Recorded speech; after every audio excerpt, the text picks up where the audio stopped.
Owner po ito no? First owner po ito, kumbaga. Ito sir yan. Kompleto, ayan. Ayan o. Ganda. Nakakamiss yung dati nating kotse. Ganyan na ganyan nga yun.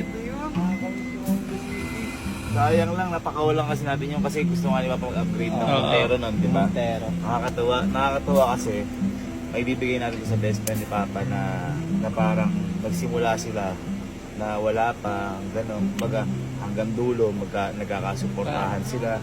At mas suportado nga nila, sinasabi ko nila sa mas hirap o sa may problema na doon sila sa isa't isa. Kaya, Boy, at saka from college. from college. From college yun, hanggang From nagtrabaho, hanggang nagtrabaho. nagkapamilya. Pag-best friend po sila ni Papa, kaya ito ka para sa ito. Maraming salamat.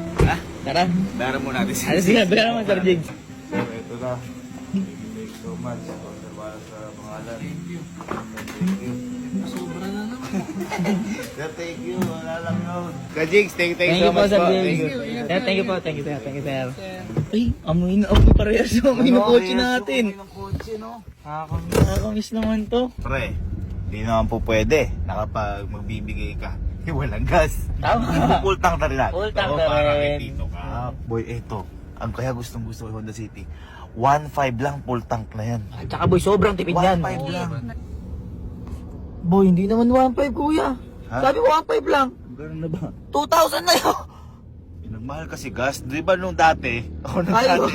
Mura pa yun. Nagmahal kasi. Ayun naman. Pambira. Kailan pa tayo nagka-Honda City? Sabagay, sabagay.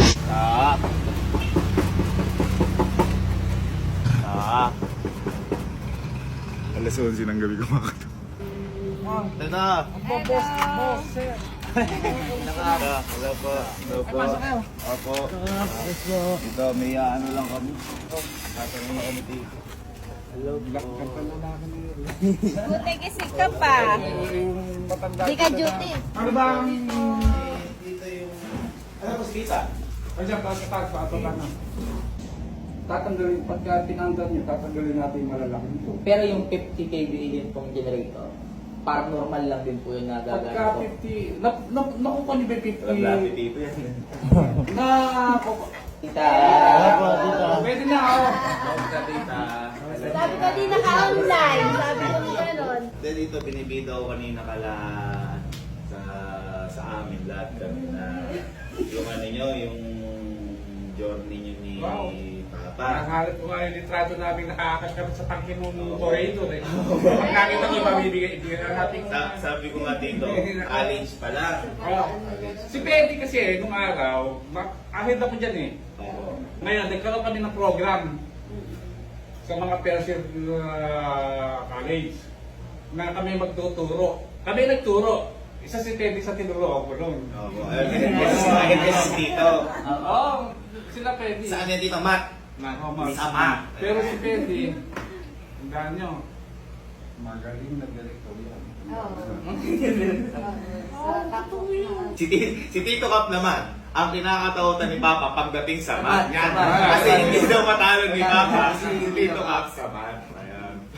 Kaya parang, ay ahead si, ilan na taon? Kaya nakuha mo yung style. Pati po yung sa motor niya, naalala ko po yung motor niya na kulay blue ba? Ay, Ano dito yun? Yung Info ba yun? Hindi, ang info. Lagi na Isa sa kami nakaritig doon. Nabida ko rin dito sa kanila na ano, yung sa may, sa Sing Sing.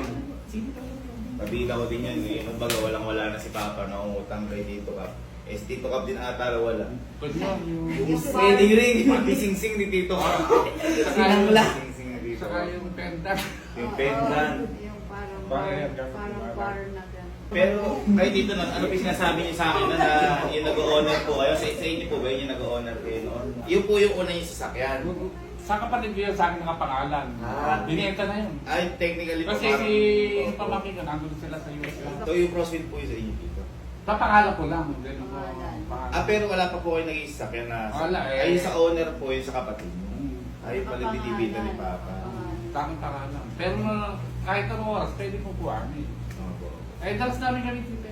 Eh dito yun nga, may problema kami kasi, di ba dito, kayo po, ang nakaugalian niyo talaga dito ni di Papa pag mumotor.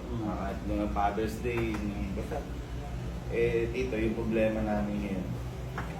Diba dito, Father's Day na.